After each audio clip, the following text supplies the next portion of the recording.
ಹಾಗಾದರೆ ತಿಳ್ಕೊಳ್ಳೋಣ CGL application ಬಗ್ಗೆ ತಿಳ್ಕೊಳ್ಳೋಣ, ಅದ್ರ ಪೇ ಸ್ಕೇಲ್ ಬಗ್ಗೆ ತಿಳ್ಕೊಳ್ಳೋಣ, ಎಷ್ಟು ವೇಕೆನ್ಸಿ ಬಿಡಲಾಗಿದೆ ತಿಳ್ಕೊಳ್ಳೋಣ, ಎಲಿಜಿಬಿಲಿಟಿ ಕ್ರೈಟೇರಿಯಾ ಬಗ್ಗೆ ತಿಳ್ಕೊಳ್ಳೋಣ, ಎಕ್ಸಾಮ್ ಪ್ಯಾಟರ್ನ್ ಬಗ್ಗೆ ತಿಳ್ಕೊಳ್ಳೋಣ.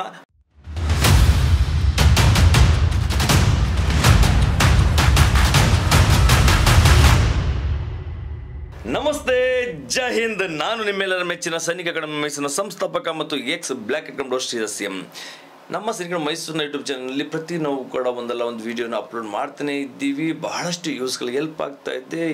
ಮೋಸ್ಟ್ ಹೆಲ್ಪ್ ಆಗ್ತಾರಂತ information video. Central government 10th PUC graduation ಮೇಲೆ ಅಪ್ಲಿಕೇಶನ್ ಬಿಡ್ತಾನೆ ಇದ್ದಾರೆ. ನೀವು ಅಪ್ಲಿಕೇಶನ್ ಹಾಕ್ಕೊಂಡು ತಯಾರಾಗ್ತಾನೆ ಇರಬೇಕಷ್ಟೆ. ಇವಾಗ ಬಿಟ್ಟಿರೋಂಥದ್ದು CGLE combined graduate level examination.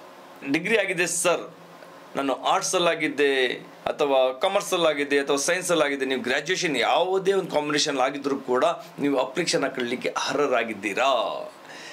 ಹಾಗಾದರೆ ತಿಳ್ಕೊಳ್ಳೋಣ CGL ಅಪ್ಲಿಕೇಶನ್ ಬಗ್ಗೆ ತಿಳ್ಕೊಳ್ಳೋಣ, ಅದ್ರ ಪೇ ಸ್ಕೇಲ್ ಬಗ್ಗೆ ತಿಳ್ಕೊಳ್ಳೋಣ, ಎಷ್ಟು ವೇಕೆನ್ಸಿ ಬಿಡಲಾಗಿದೆ ತಿಳ್ಕೊಳ್ಳೋಣ, ಎಲಿಜಿಬಿಲಿಟಿ ಕ್ರೈಟೇರಿಯಾ ಬಗ್ಗೆ ತಿಳ್ಕೊಳ್ಳೋಣ, ಎಕ್ಸಾಮ್ ಪ್ಯಾಟರ್ನ್ ಬಗ್ಗೆ ತಿಳ್ಕೊಳ್ಳೋಣ. ಬನ್ನಿ, ಸುಮಾರು ಮಾಹಿತಿನ ಈ ವಿಡಿಯೋ ಮುಖಾಂತರ ತಿಳ್ಕೊಳ್ಳಿ. ನಾನು ಕನ್ನಡದಲ್ಲಿ ಕನ್ನಡಿಗೋಸ್ಕರ ಮಾಹಿತಿ ಕೊಡ್ತಾನೆ ಇರ್ತೀನಿ. ಬಹಳಷ್ಟು ಮಕ್ಕಳಿಗೆ ಹೆಲ್ಪ್ ಆಗ್ತಾಯಿದೆ. ಈಗಾಗಲೇ ನಮ್ಮ ಯೂಟ್ಯೂಬ್ ಚಾನಲ್ 30+ಗೆ ಸಬ್ಸ್ಕ್ರೈಬರ್ ಆಗಿದ್ದರ ಜೊತೆಗೆ ವ್ಯೂಸ್ ಒಂದು ಭಾಳಷ್ಟು ಚೆನ್ನಾಗಿ ಬರ್ತಾಯಿದೆ. ಮಕ್ಕಳಿಗೆ ಭಾಳ ಹೆಲ್ಪ್ ಆಗ್ತಾಯಿದೆ. ನಿಮ್ಗೆ ಹೆಲ್ಪ್ ಆಗಲಿ ಅನ್ನೋ ಉದ್ದೇಶದಿಂದ ಇಂಥ ವಿಡಿಯೋಗಳನ್ನ ಅಪ್ಲೋಡ್ ಮಾಡ್ತಾನೆ ಇರ್ತೀವಿ.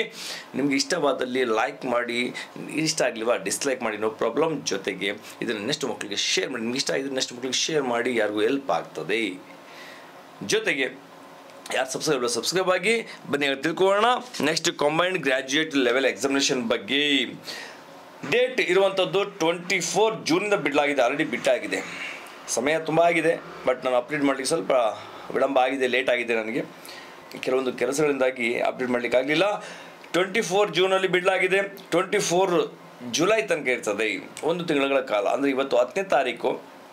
ಇದು ಇನ್ನೂ ಕೂಡ ನಿಮ್ಮ ಹತ್ರ 14 ದಿನಗಳ ಸಮಯ ಇದೆ. ನೀವು ಅಪ್ಲಿಕೇಶನ್ ಹಾಕ್ಕೊಳ್ಳಿ. ಯಾರಿಗೆ ಅಪ್ಲಿಕೇಶನ್ ಹಾಕ್ಕೊಳ್ಳಿಕ್ಕೆ ಸ್ವಲ್ಪ ಕಷ್ಟ ಆಗ್ತದೆ, ನೀವು ನಮ್ಮ ಸೈನಿಕ ಮೈಸೂರಿಗೆ ಬಂದರೆ ಉಚಿತವಾಗಿ ಫ್ರೀಯಾಗಿ ಅಪ್ಲಿಕೇಶನ್ ಹಾಕ್ಕೊಡ್ತೀವಿ. ನೀವು ಅಪ್ಲಿಕೇಶನ್ ಹಾಕಲಿಕ್ಕೆ ಯಾವುದೇ ರೀತಿ ಫೀಸ್ ಪೇ ಮಾಡೋವಂಥ ಅವಶ್ಯಕತೆ ನಮ್ಮ ಹತ್ರ ಇರೋದಿಲ್ಲ. ಹಾಗಾದರೆ ಸರ್, ಇದು ಎಕ್ಸಾಮ್ ಯಾವಾಗ ಆಗ್ಬೋದು? ಟೆಂಟೇಟಿವ್ ಶೆಡ್ಯೂಲ್ ಏನಿದೆ, ಟೈರ್ 1, ಟೈರ್ 1, ಟೈರ್ 2 ಇದು 2 ಥರ ಎಕ್ಸಾಮ್ ನಡೆಯುತ್ತೆ. ಒಂದು ಟೈರ್ 1ನಲ್ಲಿ, ಒಂದು ಇನ್ನೊಂದು ಟೈರ್ 2ನಲ್ಲಿ. ಟೈರ್ 1ನಲ್ಲಿ ನಡೆಯುವಂಥದ್ದು ಅಪ್ರಾಕ್ಸಿಮೇಟ್ ಹೇಳಿದ್ದಾರೆ, ಟೆಂಟೇಟಿವ್ಲಿ ಸೆಪ್ಟೆಂಬರ್ ಅಕ್ಟೋಬರ್ 2024 ಎಕ್ಸಾಮ್ ಆಗೋ ಸಾಧ್ಯತೆ ಇದೆ, ಟೈರ್ 1. ನೆಕ್ಸ್ಟ್ ಅದೇ ಥರ ಟೈರ್ 2 ಏನಿದೆ, ಡಿಸೆಂಬರ್ 2024 ಎಕ್ಸಾಮ್ ಕಂಡಕ್ಟ್ ಮಾಡುವ ಸಾಧ್ಯತೆ ಇದೆ ಅಂತ ಹೇಳಲಾಗಿದೆ. ನೆಕ್ಸ್ಟ್ ತಿಳ್ಕೊಳ್ಳೋಣ. ಹಾಗಾದರೆ ಇದ್ರಲ್ಲಿ ಪೇ ಸ್ಕೇಲ್ ಇದೆ. ಪೇ ಸ್ಕೇಲ್ ಬಗ್ಗೆ ಬೇಕು ಅಂತಂದರೆ ಒಂದು ಅಪ್ರಾಕ್ಸಿಮೇಟ್ ಹೇಳ್ಬಿಡ್ತೀನಿ, ಯಾಕಂದರೆ ತುಂಬ ಒಂದು ಪೇಜ್ ತುಂಬಾ ಇದೆ. ಅದು ಬೇಕು ಅಂದರೆ ನಿಮಗೆ ಇದರಲ್ಲಿ ಗ್ರೂಪ್ ಬಿ, ಗ್ರೂಪ್ ಸಿ ಅಂತೆಲ್ಲ ಇದೆ. ಅದರಲ್ಲಿ ನಿಮ್ಗೆ ಕೊಟ್ಟಿರೋಂಥದ್ದು ಗ್ರೂಪ್ ಬಿನಲ್ಲಿ ಸುಮಾರು 44,900 to 1,42,000 ಇದೆ ಬೇಸಿಕ್ಕು ಗ್ರೂಪ್ ಬಿಗೆ. ನೆಕ್ಸ್ಟ್ ಅದು ಬಿಟ್ಟರೆ ನೆಕ್ಸ್ಟ್ ಇದೊಂದಿದೆ ಗ್ರೂಪ್ ಸಿಗೆ. ಗ್ರೂಪ್ ಸಿಗೆ ಬರುವಂಥದ್ದು 29,200 to 92,000 ತನಕ ಇರಲಾಗಿದೆ. ಇದು ಪೇ ಸ್ಕೇಲು, ಇದ್ರ ಬಗ್ಗೆ ಒಂದು ವೀಡಿಯೋಸ್ ಸಪ್ರೇಟಾಗಿ ನಾನು ಕೊಡ್ತೀನಿ. ಪೇ ಸ್ಕೇಲ್ ಯಾವ ಥರ ಬಿಡ್ತಾರೆ, ಬೇಸಿಕ್ ಪೇ ಅಂದರೆ ಏನು, ನೆಕ್ಸ್ಟ್ ಅದರಲ್ಲಿ ಡಿ ಯಾವ ಥರ ಆ್ಯಡ್ ಮಾಡ್ತಾರೆ, ಅದರಲ್ಲಿ ಅಲೌನ್ಸಸ್ ಯಾವ ಥರ ಕೊಡ್ತಾರೆ, ಪ್ರಮೋಷನ್ ಆದಮೇಲೆ ಯಾವ ಥರ ಅವರಿಗೆ ಪೇ ಸ್ಕೇಲಲ್ಲಿ ಇನ್ಕ್ರೀಸ್ ಮಾಡ್ತಾರೆ, ಏನು ಫೆಸಿಲಿಟೀಸ್ ಕೊಡ್ತಾರೆ, ಇದ್ರ ಬಗ್ಗೆ ನೆಕ್ಸ್ಟ್ ವೀಡಿಯೋದಲ್ಲಿ ಅಪ್ಲೋಡ್ ಮಾಡ್ತೀನಿ. ಹಾಗಾದರೆ ಟೋಟಲ್ ವೇಕೆನ್ಸೀಸ್ ವೇಕೆನ್ಸೀಸ್ ಎಷ್ಟಿದೆ ಅನ್ನೋದಿತ್ತು ಅಂದರೆ, ವೇಕೆನ್ಸೀಸ್ ಟೋಟಲ್ 17,727, 17,727 ವೇಕೆನ್ಸೀಸ್ ಬಿಡಲಾಗಿದೆ.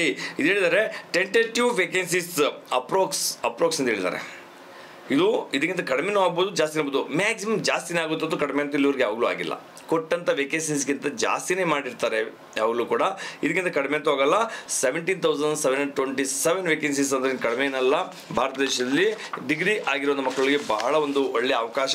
ಯಾರೇ ಡಿಗ್ರಿ ಆಗಿದೆ ಆರ್ಟ್ಸ್, ಕಾಮರ್ಸ್ ಅಥವಾ ಸೈನ್ಸಲ್ಲಿ ನೀವು ಅಪ್ಲಿಕೇಶನ್ ಹಾಕೊಬೋದು. ನೆಕ್ಸ್ಟ್ ಇದು ಕೂಡ ಇದೆ ಏಜ್ ಲಿಮಿಟು. 1 ಆಗಸ್ಟ್ 2024 ತನಕ ಇದು ಏಜ್ ಲಿಮಿಟ್ ಏನಿದೆ, 2024 ಆಗಸ್ಟ್ 1ನೇ ತಾರೀಕು ತನಕ ಈ ಅಪ್ಲಿಕೇಬಲ್ ಇರ್ತದೆ. ಅಂಥವ್ರಿಗೆ ಏಜ್ ಲಿಮಿಟ್ ಕೊಡಲಾಗಿದೆ. Total 18 to 27 age.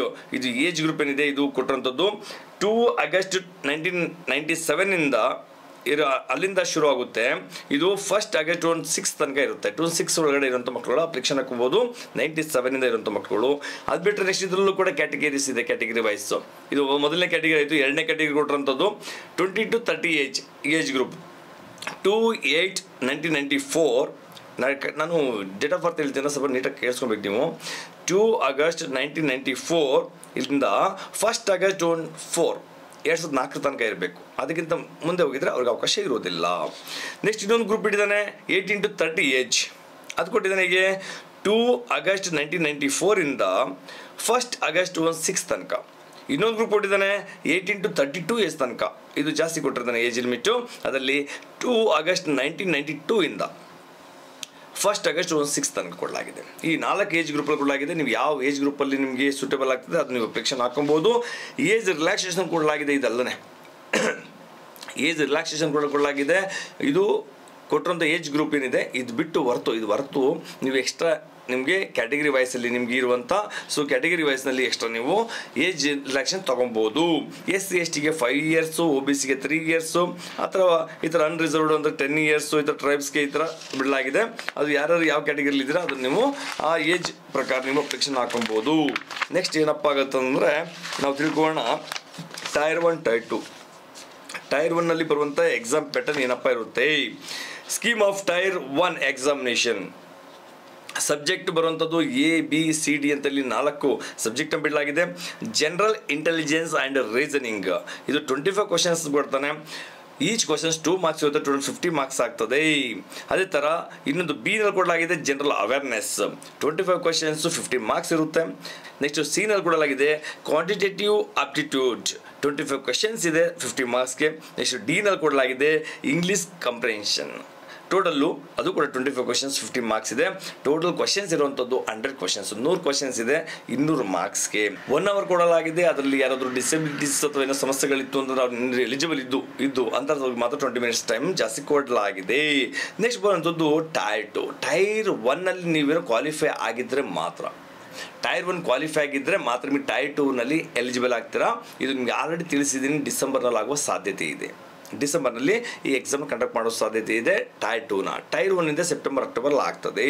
ಹಾಗಾದರೆ ಟೈರ್ 2ನಲ್ಲಿ ಬರುವಂಥದ್ದು ಏನಪ್ಪ ಅಂದರೆ ಇದು ಸೀಸನ್ 1, 2 ಅಂತ ಬರುತ್ತೆ. ಪೇಪರ್ 1 ಬರುತ್ತೆ 2 hours 50 minutes ಕೊಡಲಾಗ್ತದೆ. ಸೀಸನ್ 1ನ 2 ಗಂಟೆ 15 ನಿಮಿಷಗಳ ಟೈಮ್ ಕೊಡಲಾಗ್ತಾ ಇದೆ. ಇದ್ರಲ್ಲಿ ಕೊಡುವಂಥದ್ದು ಏನಪ್ಪ ಸಬ್ಜೆಕ್ಟ್ ಅಂತಂದರೆ ಸೆಕ್ಷನ್ 1ನಲ್ಲಿ ಮಾಡಲ್ 1 ಮ್ಯಾಥಮೆಟಿಕಲ್ ಅಬಿಲಿಟೀಸ್ ಕೊಡಲಾಗಿದೆ. ನೆಕ್ಸ್ಟ್ ಮಾಡಲ್ 2ನಲ್ಲಿ ರೀಸನಿಂಗ್ ಆ್ಯಂಡ್ ಜನರಲ್ ಇಂಟೆಲಿಜೆನ್ಸ್ ಕೊಡಲಾಗಿದೆ. ಇದು ಮಾಡಲ್ 2ನಲ್ಲಿ. ಸೆಕ್ಷನ್ 1ನಲ್ಲಿ ಮಾಡಲ್ 1 ಮಾಡಲ್ 2 ಕೊಡಲಾಗಿದೆ. ಟೋಟಲ್ ನಂಬರ್ ಆಫ್ ಕ್ವಶನ್ಸ್ ಇಷ್ಟಪ್ಪ ಅಂದರೆ 30 ಕ್ವಶನ್ಸು ಮ್ಯಾಥಮೆಟಿಕಲ್ ಅಬಿಲಿಟೀಸ್ಗೆ, ರೀಸನಿಂಗ್ ಆ್ಯಂಡ್ ಜನರಲ್ ಇಂಟೆಲಿಜೆನ್ಸ್ಗೆ 30 ಕ್ವಶನ್ಸು. ಮ್ಯಾಕ್ಸಿಮಮ್ ಮಾರ್ಕ್ಸ್ ಏನಪ್ಪ ಇದೆ ಅಂದರೆ ಈಚ್ ಕ್ವಶನ್ 3 ಮಾರ್ಕ್ಸ್ ಇದೆ. 60 ಕ್ವಶನ್ಸ್ ಇದೆ 180 ಮಾರ್ಕ್ಸ್ ಕೊಡಲಾಗಿದೆ. ಇದು 1 ಅವರ್ ಫಾರ್ ಈಚ್ ಸೆಕ್ಷನ್. ಈ ಸೆಕ್ಷನ್ ಒಂದು ಸೆಕ್ಷನ್ಗೆ 1 ಅವರ್ 60 ಮಿನಿಟ್ಸ್ ಕೊಡಲಾಗಿದೆ. ಇದನ್ನು ಕೂಡ ಕ್ಲಿಯರ್ ಆಗಿ ತಿಳಿಸಲಾಗಿದೆ. ಟೈಮ್ ಏನು ಜಾಸ್ತಿ ಇರೋದಿಲ್ಲ, ನಿಮಗೆ 1 ಅವರ್ ಟೈಮ್ ಇರುತ್ತೆ. ನೆಕ್ಸ್ಟ್ ತಿಳ್ಕೊಳ್ಳೋಣ ಸೆಕ್ಷನ್ 2 ಮತ್ತು ಸೆಕ್ಷನ್ 1. ಸೆಕ್ಷನ್ 2 ತಿಳ್ಕೊಳ್ಳೋದಾದರೆ ಮಾಡಲ್ ಇದರಲ್ಲೂ ಕೂಡ 1, 2 ಬಂದಿದೆ. ಸೆಕ್ಷನ್ 1ನಲ್ಲಿ ಮಾಡಲ್ 1 ಮಾಡಲ್ 2. ಸೆಕ್ಷನ್ 2ನಲ್ಲಿ model only English language and comprehension ಇದೆ. ಟೋಟಲ್ಲು 45 ಕ್ವಶನ್ಸ್ ಕೊಡಲಾಗಿದೆ. ಮಾಡಲ್ 2ನಲ್ಲಿ ಜನರಲ್ ಅವೇರ್ನೆಸ್ ಇದೆ. ಅದು ಕೂಡ 25 ಕ್ವಶನ್ಸ್ ಇದೆ. ಟೋಟಲ್ ನಂಬರ್ ಆಫ್ ಕ್ವಶನ್ಸ್ ಏನಿದೆ 70 ಕ್ವಶನ್ಸ್ ಇದೆ. ಇದು ಈಚ್ ಕ್ವಶನ್ಸ್ 3 ಮಾರ್ಕ್ಸ್ ಇದೆ. ಅಲ್ಲಿಗೆ 210 ಮಾರ್ಕ್ಸ್ನ ಕೊಡಲಾಗ್ತಿದೆ. 210 ಮಾರ್ಕ್ಸ್ ಇರುತ್ತೆ. ಟೋಟಲ್ ಕ್ವಶನ್ಸ್ 70 ಕ್ವಶನ್ಸು ಎರಡು ಸೇರಿಸಿ ಮಾಡಲ್ 1 ಮಾಡಲ್ 2 ಸೇರಿಸಿ ಅದಕ್ಕೆ ಈಚ್ 3 ಮಾರ್ಕ್ಸ್ ಅಂದರೆ 210 ಮಾರ್ಕ್ಸ್ಗಳನ್ನ ಕೊಡಲಾಗ್ತಾ ಇದೆ. ನೆಕ್ಸ್ಟ್ ಬರುತ್ತೆ ಸೆಕ್ಷನ್ 3.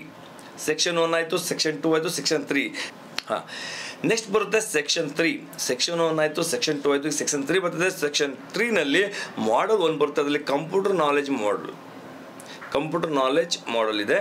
ಇದು 20 ಕ್ವಶನ್ಸ್ ಇರುತ್ತೆ. ಈಚ್ ಕ್ವಶನ್ 3 ಮಾರ್ಕ್ಸ್ ಇರುತ್ತೆ. ಟೋಟಲ್ 60 ಮಾರ್ಕ್ಸ್ ಇದೆ. 15 ಮಿನಿಟ್ಸ್ ಮಾತ್ರ ಟೈಮ್ ಇರುತ್ತೆ, 15 ನಿಮಿಷ ಟೈಮ್ ಇರುತ್ತೆ. ನೆಕ್ಸ್ಟ್ ಬರುತ್ತೆ ಸೀಸನ್ 2ನಲ್ಲಿ 50 ಮಿನಿಟ್ಸ್ ಕೊಡಲಾಗಿದೆ. ಸೆಕ್ಷನ್ 3ನಲ್ಲೇ ಮಾಡಲ್ 2 ಅದೇನಪ್ಪ ಅಂದರೆ ಡಾಟಾ ಎಂಟ್ರಿ ಸ್ಪೀಡ್ ಟೆಸ್ಟ್ ಮಾಡಲ್. ಡಾಟಾ ಎಂಟ್ರಿ ಸ್ಪೀಡ್ ಟೆಸ್ಟ್ ಮಾಡಲ್ ಇದೆ. ಅದು ಒಂದು ಡಾಟಾ ಎಂಟ್ರಿ ಟಾಸ್ಕ್ ಇದೆ. ಅದು ಟಾಸ್ಕ್ ಕೊಡ್ತಾರೆ, ಒಂದು ಟಾಸ್ಕು. ಆ ಟಾಸ್ಕ್ ಕೂಡ ನಿಮಗೆ ಟೈಮ್ ಕೊಡೋದು 15 ನಿಮಿಷ ಕೊಡ್ತಾರೆ. 15 ನಿಮಿಷದಿಂದ ಫೀಡ್ ಮಾಡಬೇಕಾಗುತ್ತೆ. ಇಲ್ಲಿಗೆ ಅರ್ಥ ನೀವು ಬರೀ ರಿಟರ್ನ್ ಎಕ್ಸಾಮಲ್ಲೇ ನೀವು ಪರಿಪೂರ್ಣವಾಗಿ ತಯಾರಾಗಿದ್ದರೆ ಸಾಲೋದಿಲ್ಲ. ಈಗಿನ ಟೆಕ್ನಾಲಜಿನಲ್ಲಿ ನೀವು ಕಂಪ್ಯೂಟರ್ನಲ್ಲೂ ಕೂಡ ಭಾರಿ ಇಂಪಾರ್ಟೆಂಟ್. ಕಂಪ್ಯೂಟರ್ನಲ್ಲೂ ಕೂಡ ತಿಳ್ಕೊಂಡಿರಬೇಕು. ಸರ್ ಮೊಬೈಲ್ ಯೂಸ್ ಮಾಡ್ತೀನಿ ಸರ್, ಡಿಜಿಟಲ್ ದುನಿಯಾ ಇವತ್ತು ಮೊಬೈಲ್ ಅಂತ ತುಂಬ ಸ್ಪೀಡಾಗಿ ಯೂಸ್ ಮಾಡ್ತೀನಿ. ಮೊಬೈಲ್ ಜೊತೆಗೆ ಸಿಸ್ಟಮ್ ಕಂಪ್ಯೂಟರ್ ಏನಿದೆ, ಕಂಪ್ಯೂಟರ್ ಲ್ಯಾಪ್ಟಾಪ್ನ ಸರಿಯಾದ ರೀತಿ ನೀವು ಬಳಕೆ ಮಾಡ್ಕೊಳ್ಳುವಂಥದ್ದು, ಅದರಲ್ಲಿ ಶಾರ್ಟ್ ಕೀ ಆಗಿರ್ಬೋದು, ಒಂದು ಫಾರ್ಮೆಟ್ನ ತಯಾರು ಮಾಡುವಂಥದ್ದಾಗಿರ್ಬೋದು, ಮೈಕ್ರೋಸಾಫ್ಟ್ ವರ್ಡ್ ಆಗಿರ್ಬೋದು, ಮೈಕ್ರೋಸಾಫ್ಟ್ ಎಕ್ಸೆಲ್ ಆಗಿರ್ಬೋದು, ಪವರ್ ಪಾಯಿಂಟ್ ಆಗಿರ್ಬೋದು, ಈ ಥರ ಎಲ್ಲ ಒಂದು ಫೋಲ್ಡ್ ಅಥವಾ ಫೈಲ್ಸ್ಗಳ ಬಗ್ಗೆ ತಿಳ್ಕೊಳ್ಳೋವಂಥದ್ದಾಗಿರ್ಬೋದು, ಇದೆಲ್ಲವನ್ನು ತಿಳ್ಕೊಂಡಿದ್ರೆ ನಿಮ್ಗೆ ಈ ಒಂದು ಇದೇನಿದೆ ಕಂಪ್ಯೂಟರ್ ನಾಲೆಡ್ಜ್ ಮಾಡಲ್ ಏನಿದೆ ಅದು ಭಾಳ ಹೆಲ್ಪ್ ಆಗುತ್ತೆ. ಜೊತೆಗೆ ಡಾಟಾ ಎಂಟ್ರಿ ಮಾಡಲಿ ಕೂಡ ಭಾಳ ಹೆಲ್ಪ್ ಆಗುತ್ತೆ. ನೆಕ್ಸ್ಟ್ ಇದರಲ್ಲೇ ಬರುವಂಥದ್ದು ಪೇಪರ್ 2 ಬರುತ್ತೆ. ಇದು ನಾನು ಹೇಳ್ದಲ್ಲ ಟೈರ್ 2ನಲ್ಲೇ ಪೇಪರ್ 2 ಅಂತ ಬರ್ತದೆ. ಇದು ಪೇಪರ್ 1 ಗಂಟೆ ಬಂತು. ನಾನು ಹೇಳಿದ್ನಲ್ಲ ಸೆಕ್ಷನ್ 1, ಸೆಕ್ಷನ್ 2, ಸೆಕ್ಷನ್ 3 ಏನಿದೆ ಇದು ಪೇಪರ್ 1ನಲ್ಲಿ ಬಂತು.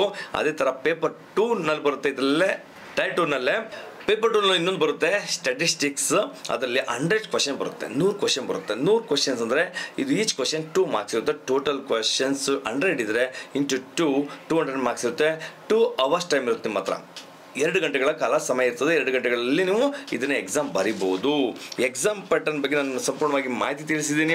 ಅದು ಯಾವ ಥರ ಎಕ್ಸಾಮ್ ಬರುತ್ತೆ ಅನ್ನೋದನ್ನು ಕೂಡ ನಮಗೆ ತಿಳಿಸ್ಕೊಡಲಾಗಿದೆ. ಇದ್ರ ಬಗ್ಗೆ ಮಾಹಿತಿ ಇನ್ನೂ ಮಾಹಿತಿ ಬೇಕು ಅಂದರೆ ಬೇಕಾದ್ರೆ ನನಗೆ ಫೋನ್ ಕಾಲ್ ಮುಖಾಂತರ ನನಗೆ ಕರೆ ಮಾಡಿ 9638116177ಗೆ. ನಮ್ಮ ಸೈನಿಕ ಮೈಸೂರಿನಲ್ಲಿ CGL, CHSL, SSC ಸಂಬಂಧಪಟ್ಟವೆಲ್ಲ SSC ಸಂಬಂಧಪಡುತ್ತೆ. ಇದು ಸ್ಟಾಫ್ ಸೆಲೆಕ್ಷನ್ ಕಮಿಷನ್ ಬರುವಂಥದ್ದು, ಹೋಮ್ ಮಿನಿಸ್ಟ್ರಿ ಅಂಡರ್ ಬರುವಂಥ ಪ್ಯಾರಾಮಿಲಿಟರಿ ಅಂತಲೂ ಹೇಳ್ತಾರೆ. CAPF ಅಂತ ಹೇಳ್ತಾರೆ, ಸೆಂಟ್ರಲ್ ಆರ್ಮ್ಡ್ ಪೊಲೀಸ್ ಫೋರ್ಸಸ್ ಅಂತ ಹೇಳ್ತಾರೆ.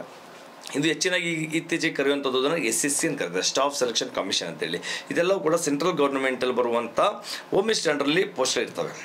ಆದ ಕಾರಣ CGL, CHSL ಅಥವಾ RPF, ಡೆಲ್ಲಿ ಪೊಲೀಸು, ಅದು ಬಿಟ್ಟರೆ ನೆಕ್ಸ್ಟ್ ಬರುವಂಥದ್ದು BSF, CRPF, CISF, ITBP ಎಲ್ಲದಕ್ಕೂ ಕೂಡ ನಮ್ಮ ಸೈನಿಕ ಮೈಸೂರಲ್ಲಿ ತರಬೇತಿ ಕೊಡ್ತಾ ಇದ್ವಿ. ರಿಟರ್ನ್ ಎಕ್ಸಾಮ್ ಅಂದರೆ ರಿಟರ್ನ್ ಎಕ್ಸಾಮ್ಗೆ ಪೂರ್ತಿ ಸಂಪೂರ್ಣವಾಗಿ ನಾವು ತಯಾರಿ ಮಾಡ್ತೀವಿ. ಜೊತೆಗೆ ಫಿಸಿಕಲ್ ಆ್ಯಕ್ಟಿವಿಟೀಸ್ ಇರುತ್ತೆ. ಯಾವಾಗ ಫಿಸಿಕಲ್ ಬರುತ್ತೆ ಫಿಸಿಕಲ್ಗೆ ಎಕ್ಸ್ಟ್ರಾ ನಾವು ಎಫರ್ಟ್ ಹಾಕಿ ಅದಕ್ಕೂ ತಯಾರು ಮಾಡ್ತೀವಿ. ನಮ್ಮ ಸೈನಿಕ ಮೈಸೂರಿನಲ್ಲಿ ನಿಮ್ಮ ಎಲಿಜಿಬಿಲಿಟಿ ಕ್ರೈಟೇರಿಯಾ ಚೆಕ್ ಮಾಡಿಕೊಂಡು ಅದೇ ಥರ ಅಪ್ಲಿಕೇಶನ್ ಕೂಡ ನಾವೇ ಹಾಕ್ಕೊಡ್ತೀವಿ, ಫಾಲೋ ಅಪ್ ಮಾಡ್ತೀವಿ. Weekly test, medical checkup, pre medical checkup ಮಾಡೋಂಥದ್ದಾಗಿರ್ಬೋದು, ಡಾಕ್ಯುಮೆಂಟೇಷನ್ಗೆ ಹೆಲ್ಪ್ ಮಾಡೋಂಥದ್ದಾಗಿರ್ಬೋದು, 24/7 ಕೇರಿಂಗು, ಜೊತೆಗೆ ನಮ್ಮ ಹತ್ರ ಊಟ ವಸತಿ ಎಲ್ಲ ಪ್ರತಿಯೊಂದು ವ್ಯವಸ್ಥೆ ಮಾಡಿಕೊಂಡು ನಿಮ್ಮ ಭವಿಷ್ಯಕ್ಕಾಗಿ ನಮ್ಮ ಸೈನಿಕ ಮೈಸೂರು ಸದಾ ದುಡಿತಾ ಇರ್ತದೆ. 24/7 ನಾವು ನಿಮ್ಮೊಂದಿಗೆ ಇರ್ತೀವಿ. ಇನ್ನಷ್ಟು ಮಾಹಿತಿಗೆ ನಮ್ಮ ಸೈನಿಕ ಮೈಸೂರಿನ ಯೂಟ್ಯೂಬ್ ಚಾನಲ್ ನೋಡ್ತಾ ಇದ್ದೀವಿ. ಎಲ್ಲರೂ ಒಳ್ಳೆಯದಾಗಲಿ. ಯಾರು ಆಸಕ್ತ ಮಕ್ಕಳಿದ್ದರೆ ಬಂದು ನಮ್ಮ ಸೈನಿಕ ಮೈಸೂರು ಬಂದು ಜಾಯ್ನ್ ಆಗಿ ನಿಮ್ಮ ಉಜ್ವಲ ಭವಿಷ್ಯ ರೂಪಿಸ್ಕೊಳ್ಳಿ ಅಂತ ಹೇಳ್ತೀನಿ. ಇಷ್ಟೊತ್ತು ನಮ್ಮ ಸೈನಿಕ ಮೈಸೂರಿನ ಯೂಟ್ಯೂಬ್ ಚಾನಲ್ ನೋಡಿದಂಥ ವೀಕ್ಷಿಸಿದಂಥ ಎಲ್ಲ ವೀಕ್ಷಕರಿಗೆ ಮತ್ತೊಮ್ಮೆ ಧನ್ಯವಾದಗಳು. ನಮಸ್ತೆ. ಜೈ ಹಿಂದ್.